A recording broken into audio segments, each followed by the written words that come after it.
Hi everyone, my name is Sagar Jatani, and I'm the president of SafeBears. I'm excited to tell you about all the things we've been doing for the last few months. So let's go ahead and get started. First, we'd like you to save the date because we're hosting a couple of happy hours in the month of August for Cal parents and other friends of SafeBears like local merchants and members of the Berkeley City government. Now, the detail here, we're going to do this on two different days, August 15th and August 16th between 5 and 7 p.m. So the idea is you just choose the date that works best for you. And I'll give you a sign up code in just a moment. It's going to be hosted at the Cornerstone in Berkeley, which is right on Shattuck Avenue. And if you haven't been there before, it's a lovely venue. And we're going to be renting out the front part of the establishment where you see these green couches. So I hope you can join us. Here is a sign up code. If you scan this with your phone, it'll take you to the sign up page. Just choose the date that works best for you. And it's up to you. If you want to stay for 15 minutes and meet a couple of us and say hi and beat it, you can do that. If you want to stay for an hour or two, the full time, we'd also love that. It's totally flexible. Now, if you don't grab this QR code, don't worry about it. Just make sure that you're on our email list, and we'll send it out to you in the next few days. So for today, I'd like to go through a couple of points with you. My plan is to tell you a little bit about SafeBears, give you some important safety updates so you can see what we've been working on, and end by describing some of the ways you can help. So first, SafeBears is an advocacy group. We're dedicated to making UC Berkeley safe for students. We include parents, members of the faculty, police officers, local merchants, and many more people. In fact, when I say many more, I mean it. We have 700 members now in over 57 countries around the world. So many that we've recently expanded our site languages to include Spanish, Mandarin, and Korean. We are a registered 501c3 nonprofit organization, something we've been working on since the very beginning, so we're very happy that that finally happened. Now, why are we focused on making Cal safe for students? Because UC Berkeley is not as safe as it should be. Now, by federal law, U.S. universities are required to report on the crimes that occur on and around campus. This is called the Clery Act.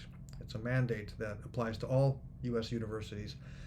Now, in speaking with several schools, I gotta tell you, every single one of them disputes the validity of that Clery data, basically saying it makes their campus look more dangerous than it really is. So let's compare them. That way, the differences should wash out, and you'll see if there are any trends worth observing. So along the bottom axis here, you have the different categories of crimes that are mandated by the Clery Act. And I've given you three different colored bars here. The red bars are for USC, the blue bars are for UCLA, and the yellow bars are for UC Berkeley. And as you'll notice, in many categories, most categories in fact, UC Berkeley is significantly higher than that of the other schools included, especially on aggravated assault, which is just left of the middle of the page. And this is very concerning. According to the Department of Education, UC Berkeley has the fourth highest amount of crime of any U.S. university as of 2020. And that's not something that was made clear to us as prospective customers. When I built the SafeBears website a few months ago, I added a section called Crime at Cal. Now you can still get there under our news menu, but I simply couldn't keep up. The number of violent crimes affecting students is so high, we're going to have to hire an intern just to update it. I've spoken with students, administrators, professors, UCPD officers, alumni, and they all agree that this is accurate. More needs to be done to keep students safe. And students agree. They're talking to the media, on discussion forums, and to the administration about how they don't feel safe at Cal.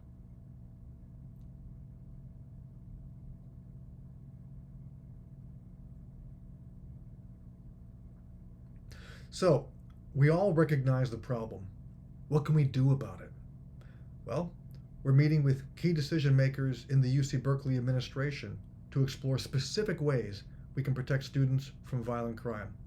We've had about 8 meetings over the last few months, and I'll share the results with you in just a moment.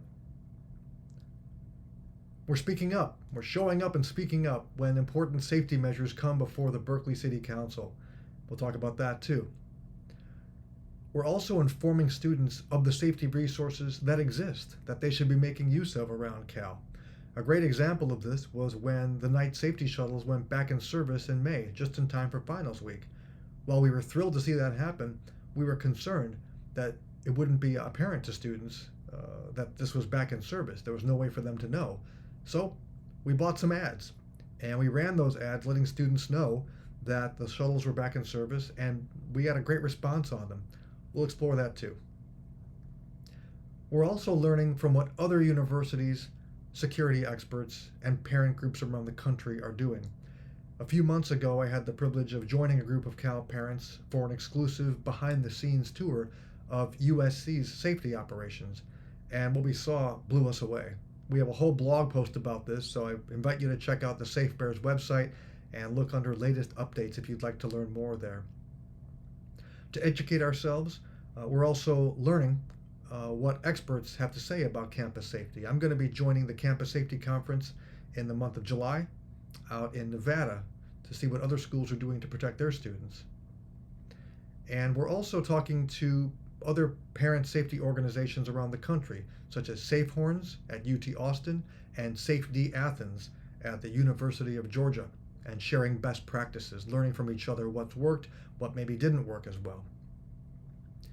And finally, we're bringing in experts to address our group, SafeBears, on important safety issues.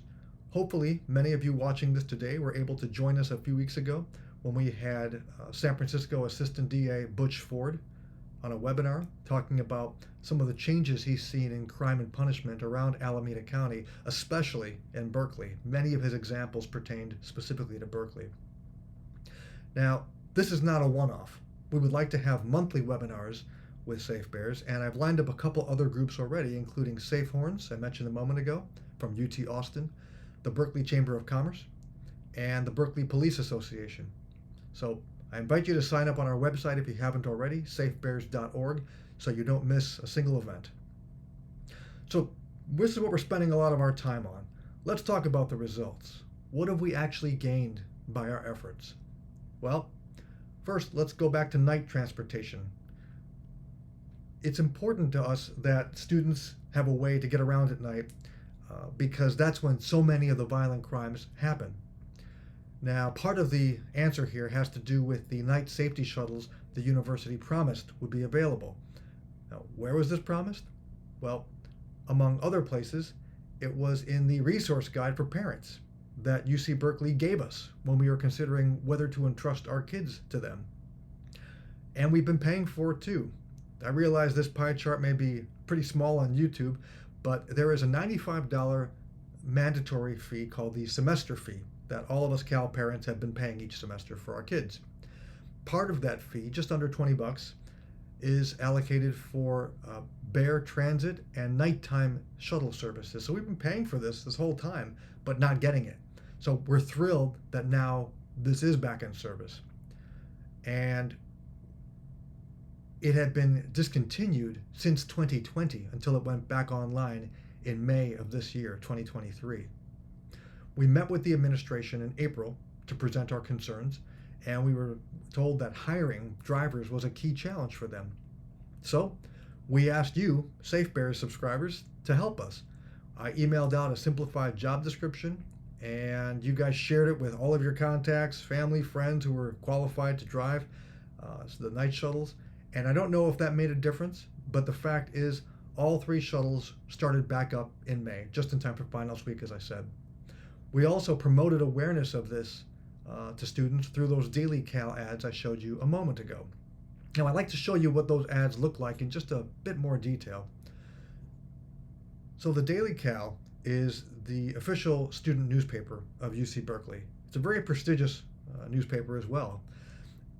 They have several thousand subscribers, just under 16,000 followers on their Instagram account, most of whom are UC Berkeley students. And we purchased 2 different ads during finals week, one at the beginning and one a day or 2 later. And you can see for yourself, they explain that the night shuttles are back in service.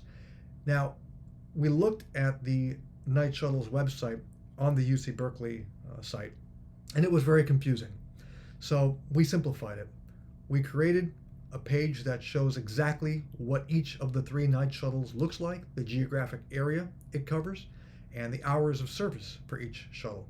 We also included some information about Bear Walk for those students who maybe weren't aware or had forgotten that Bear Walk is also a service that exists for them. This was a great example of the kind of partnership that we want to build with UC Berkeley, where we can not just push them for more safety measures, but also amplify what they are doing so students are aware of it. Now, there are still 2 areas of concern for us when it comes to the night shuttles. The first is that you can't see where the shuttles are in real time on the 2 apps that people use most often, Apple Maps and Google Maps. Now, I have some good news on this. Seamus Wilmot, who is the Vice Chancellor of Transportation, he is working this summer on integrating the night shuttle locations into both Apple and Google Maps. So hopefully, when we get back in the fall, when students get back, they'll find that they can see where the shuttles are on the apps that come pre-installed on their phones. The second issue is what we've come to fondly refer to as the drunk student problem. And I'll explain the origin of the name here. The idea is that right now, anybody can board the night safety shuttle. And when I say anybody, I mean anybody. I've had parents tell me that their kids have gotten on the shuttle only to find someone getting on after them was either hostile and or suffering from some kind of mental illness. We're not talking about students here. We're talking about other folks who are not part of the UC community. One student was horrified and terrified because the gentleman who boarded the bus after her got in her face and began screaming racial epithets at her the whole time until she could find a way to get off the bus. Not exactly what we have in mind with something called the night safety shuttle. So our suggestion was very simple, which was ask for a valid form of student ID. Right? This should only be used by members of the UC community. The reason that this has proven to be a little tricky on the university side is because they tell us that it is often the case that students who board the bus may be either forgetful, or they just lost their ID, didn't bring it with them, or they're too inebriated to find their ID. They're drunk, in other words. And the last thing you want to do is leave a student who's incapacitated like that out at night, probably late at night, to fend for themselves. So it's a problem that we recognize and we view as valid, but we still are pushing the university to come up with a better solution than letting anybody with a pulse board the bus, because that's unacceptable. So we will hopefully get an update soon, and we'll let you know what we find. Now, as important as night safety shuttles are, it's not the full story about safer night transportation. We also would like to see a discounted ride-sharing program in place. We want UC Berkeley to follow the example of what many other schools around the country have done here. Now, when I say ride-sharing, what I'm really talking about is Uber and Lyft. I mentioned that a number of other schools have programs like this, and I'm not joking. Here are just a few of the schools that offer discounted ride sharing for their students after dark. Now, if you look at these logos, you'll notice some of these schools have a lot of money, some of them don't. But what they've all done is that they've all made student safety a priority worth investing in. So the idea is very simple. We want UC Berkeley to offer discounted rides after dark to students, as long as those rides are in a specific area around campus. That's what just about all those other schools I showed you have in place. Now, we're working with a student who's part of the UC student government. He happens to run the safety task force. We're working with Kylan on a pilot program that we would like to get in place in time for the fall. The good news is the university is now in active discussions with Uber for this pilot program, and as I said, we're trying to get it in place for the fall semester. There's no reason not to do it. If all those other schools have figured out how to contract with Uber or Lyft to keep their students safe at night, surely so can Cal. So let's switch gears here and talk about another area of concern for many of you, and that's the residence halls.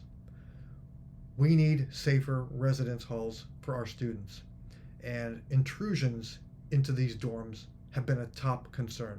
Why? Well, because it happens all the time. This is just a sample of the headlines we've seen recently.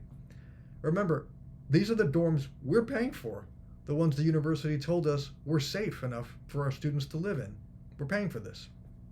And what's more, incidents like these that get reported is just a subset of the true number of incidents that happens. Now, I know this because we see parents sharing stories like this on social media all the time.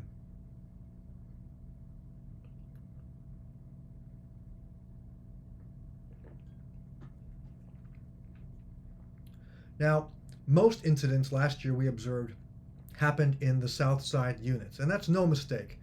And the reason is because the South Side units 1, 2, and 3 are all located very close to People's Park, which is currently the site of a large homeless encampment. And many of the intruders into the units last year that we learned about were indeed homeless people. And they weren't going in there and simply asking for money or setting up, a place to play guitar and beg. No, they were committing crimes. They were running up and down the halls, screaming at students. Students were locking themselves in their rooms, terrified. One homeless person entered a shower where a young woman was bathing. Another intruder committed sexual battery in one of the dorms. We also saw, as you may have seen from the previous headlines, an unregistered sex offender who was apprehended while living under a stairwell in Unit 3.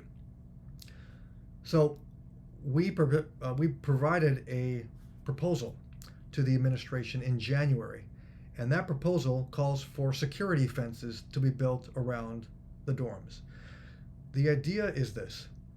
Many other universities use keycard-enabled gate access. It was a part of my school 30 plus years ago.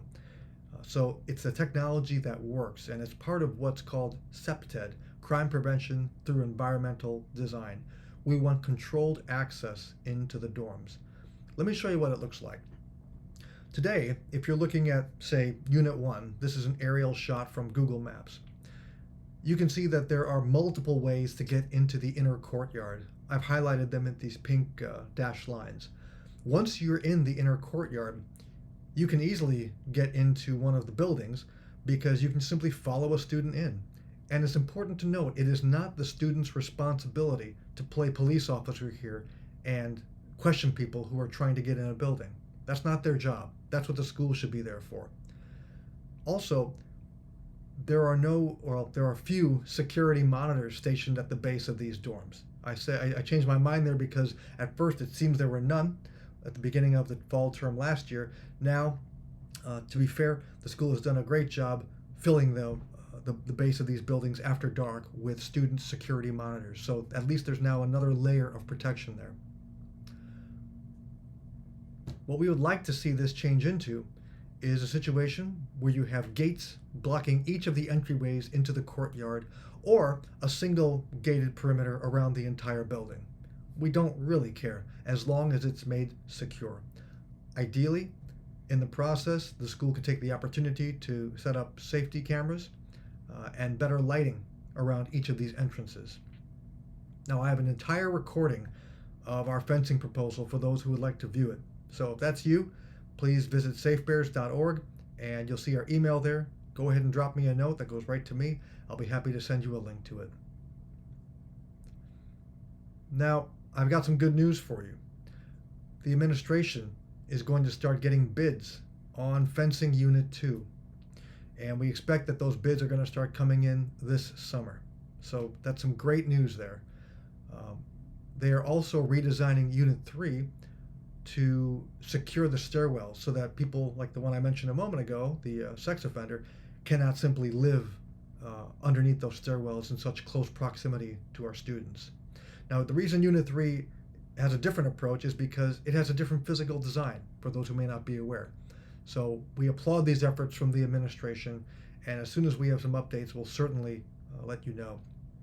I mentioned a moment ago the hiring of additional student security monitors to be stationed at the base of those dorms after dark is now, quote, the top priority, according to one of the administration members that we met with a few weeks back. So again, fantastic news, I think, for all of us who would like to see safer residence halls. But there's a bit more we would like to see at Cal. it's not just residence halls that need to be secured. It's classrooms and campus buildings in general. We saw too many incidents last year where unauthorized people were able to enter classroom buildings, the library, and other buildings and create all kinds of situations. The one at the Life Sciences building that you see up in the top left here was particularly scary because somebody came into the building and began screaming that everyone was going to die. So students, unfortunately, given the age we live in, students were all, they knew what to do. They went into active shooter drill mode. The problem was this: the lock on their classroom door didn't work. The professor had no idea what to do because they had never received training on what to do in such a situation. What's more, many folks couldn't even make a call to UCPD because it was in a place on campus where you couldn't get a cell phone signal. So in the wake of this disastrous handling, the university has committed to doing a safety audit, and we would like very much to get an update on the status of that audit, because we suspect it's not just the Life Sciences building that could use an overhaul, but indeed any building where students are present.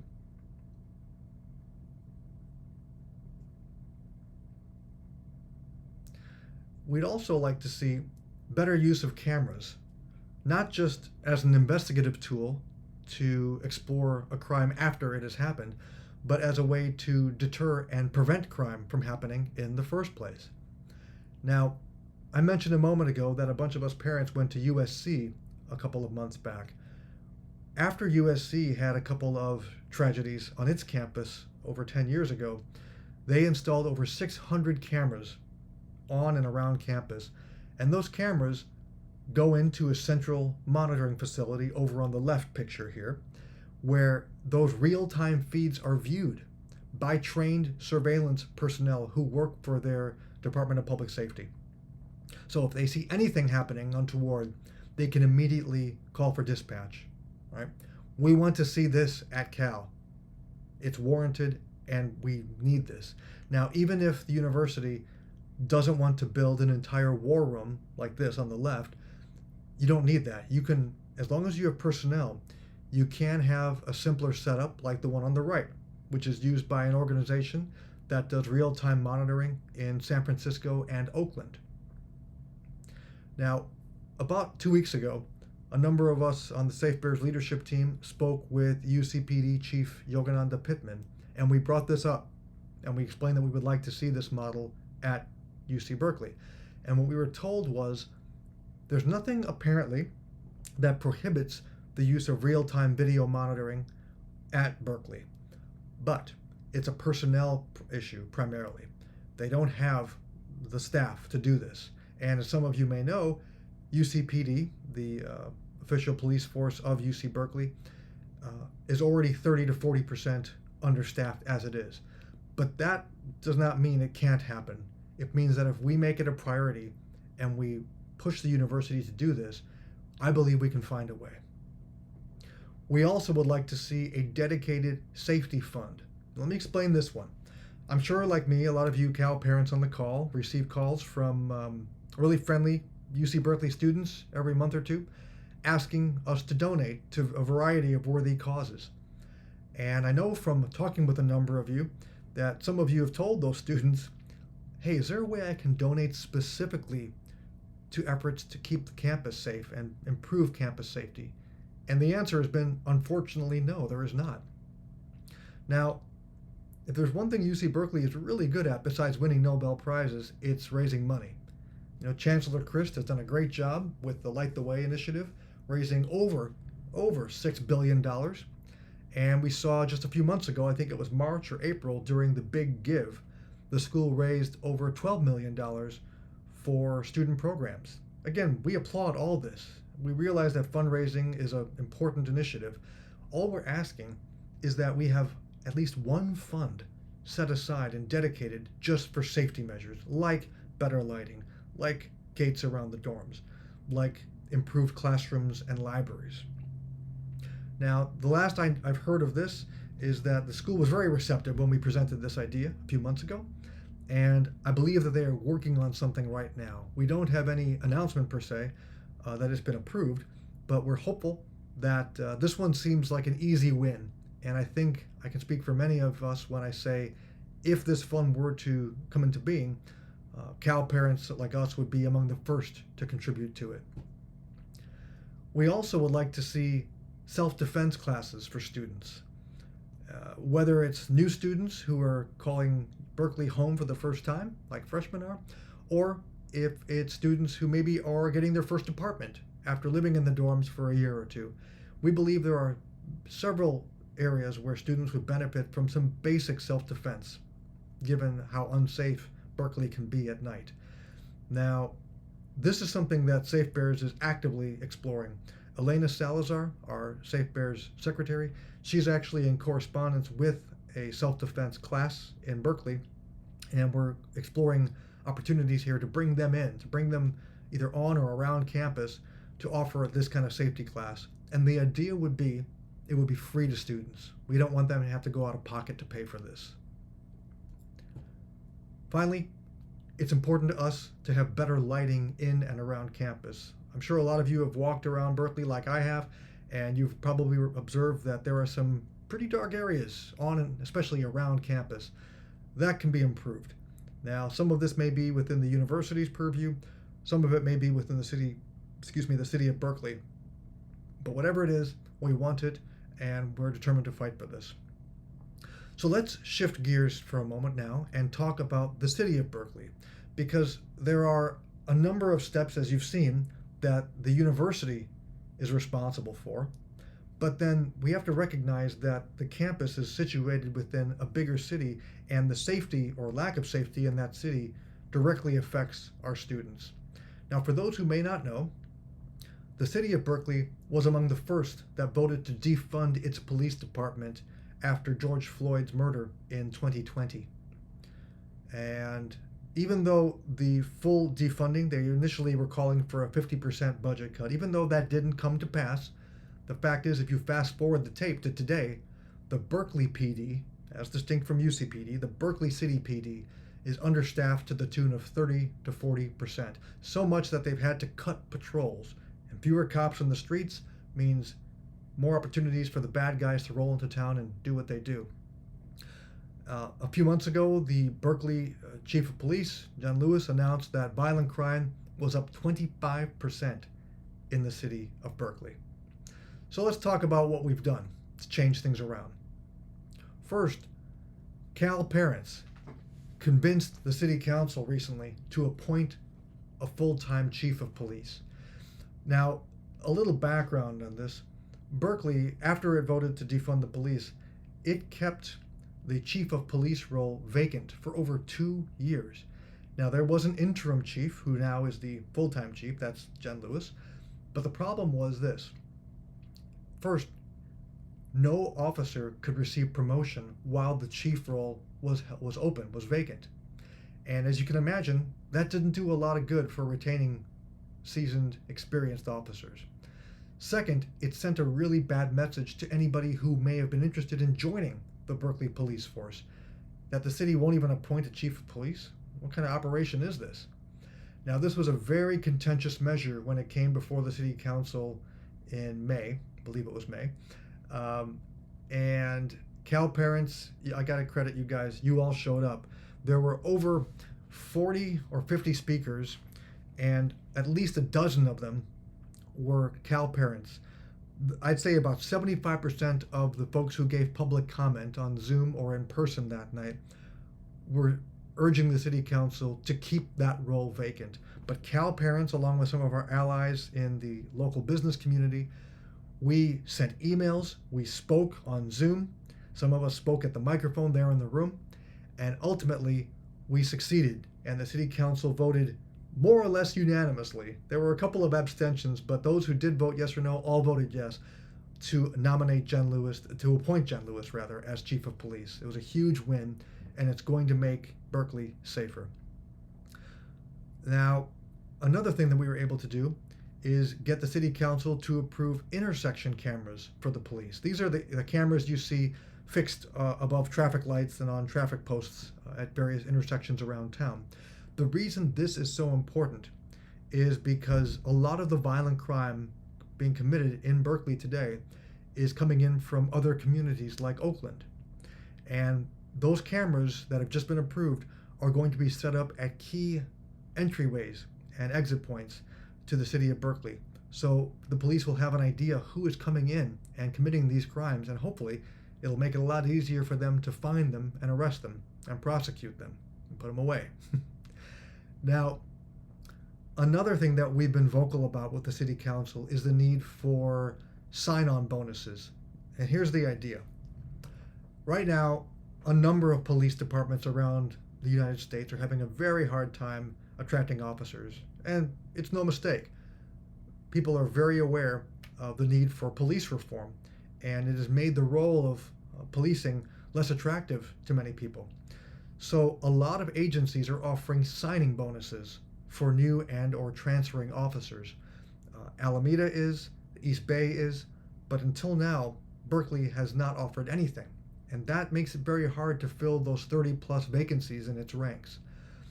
So we've spoken up about this at the city council before, and I have some good news. This has been approved. There was a blocker before with the city employees union, but they have approved the bonuses, and they could be in effect as soon as this month, July. Hopefully they're in effect now by the time you are watching this presentation. So again, I think that Cal parents help move the needle on this important effort, and hopefully we will see that Berkeley PD is able to start filling some of these vacancies that we so badly need.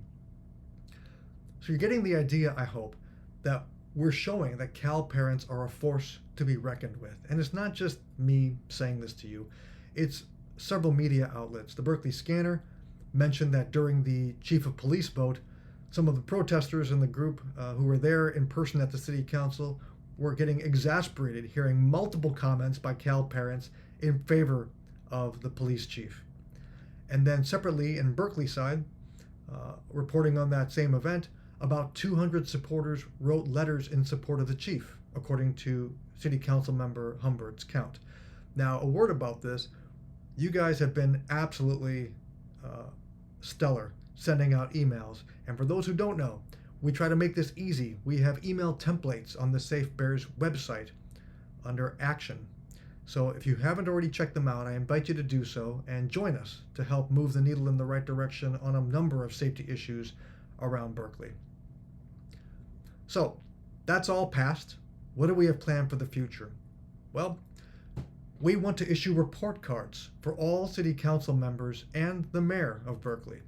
Next year is an election year, not just for our country, but also specifically for several members of the Berkeley City Council, several of whom are planning to run for mayor. So I've taken an idea from an organization called Courage Score. They analyze how various elected representatives vote, and they assign them a letter grade. So we're going to do the same thing. We're going to analyze each city council member's voting record and issue them with a public safety letter grade. It's their track record. Okay. Now, we are also going to be hosting a public safety town hall next year, and we're aiming for around September. And here's the idea on this. I'm sure you've all seen town halls with presidential candidates and maybe elected members of your own communities.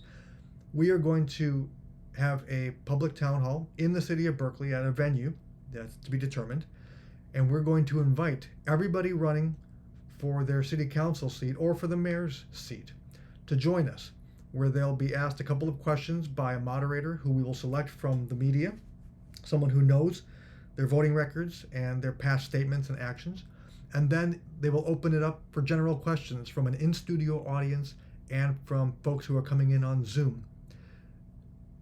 The idea is that we want to create a sense of accountability, so that folks who maybe voted to defund the police should have to explain their vote and whether they stand by it, what they would do if they were either reelected or elected mayor. We want them to explain their vision for safety in Berkeley. We also want to explore a role for private security contractors. Now, we got this idea from USC. USC has a program called Safety Ambassadors. You can see a picture down below here. And they're often called yellow jackets for their attire. Yellow jackets are assigned a specific area. It might be an intersection, it might be in front of a dorm, it might be in front of a classroom building, and they are hired largely from the local community. So it's not that USC is creating some kind of Orwellian police state. No, they're a job creator. they're lifting people in some cases out of poverty. Some of the yellow jackets they have used to be homeless, and now they're able to earn money and keep students safe. It's a great system, and students absolutely love it. They know many of their yellow jackets by name, and they feel safer. It's the most visible example of the university's commitment to keeping its students safe. And we want something like this around Berkeley. Now, we're talking to a couple of organizations, and it's not an easy measure to do because it does require some approvals, but we believe that the need is there in Berkeley. And when we have anything further to report on this, we will certainly let you know. More at hand, we're going to be supporting the Berkeley Police Department's request for license plate scanners. And it says next month, but it's actually, since you're watching this in the month of July, it's this month, the month of July 2023. We don't have an exact date yet, but once I do, we're going to be emailing you and asking you to send emails, and especially to show up on Zoom and give public comment when this measure comes before the city council, because a lot of folks are going to shout this down as being evidence of a nascent police state, which is just ridiculous. Thousands of other municipalities around the country have been using license plate scanners for years, and it's a great way to keep their communities safe, and it's something we definitely need in Berkeley too. So hopefully you've gotten an idea of our list. Some of these have to do with the school, some of these have to do with the city, but it takes both to make Berkeley safer for our students than they are today. And we need your help. So here's how you can help. You can give us your time, you can give us your talent, or you can give us some of your treasure. Now, let's talk about time. If you give us your time, that means you're going to commit to speaking up at city council meetings, either in person or over Zoom. It means you'll speak up at UC Regents meetings like so many of you have done. It means you'll join our email campaigns, whether they're directed towards members of the UC Berkeley administration or the city council, the mayor, or others. It means you'll join us at our events, like our member updates, like our happy hours and webinars. If you give us your talent, that's a little bit different. This means you're going to use your superpower to help SafeBears achieve its mission. So for example, if you have history and skills maintaining websites, we want your help. If you are adept at social media and you'd like to help feed our channels every day or every week, I'd love to hear from you. If you have legal training and you can offer us some guidance as a nonprofit organization, please get in touch with us. Or if you can just help us work on some safety reports, you can get a sense of what we're working on now. We'd love to have you. So please, if this is you, get in touch with us. You can get in touch with us on a safebears.org website where you'll find a contact button. Now, finally, I realize there's a little risk speaking to parents who are paying for college about parting with some of their treasure, but it's a risk I'm willing to take because we do need your financial support. It takes money to do what we're doing. All of us on the SafeBears board are volunteers. We're not getting paid for this. We do it because we want our kids to be safe. But we have bills like any other small business. And we want to do bigger things, like launching that Uber ridesharing pilot this fall, finding that role for private security, offering free self-defense classes around campus, and more. But to do that, we need your financial support. So, if you have your phone on you, you can zap this QR code, which will take you straight to our donations page. Or, if you'd rather do it on your computer, visit safebears.org, where you'll find our donate button up in the top right corner. Now, your donation is completely tax deductible. You'll get a receipt emailed to you right after you make your donation, and of course, your contribution will be completely private. We're incredibly grateful to you for your help, and frankly, we're honored that you back us in all of our efforts to make Cal safer for our students. Thank you so much.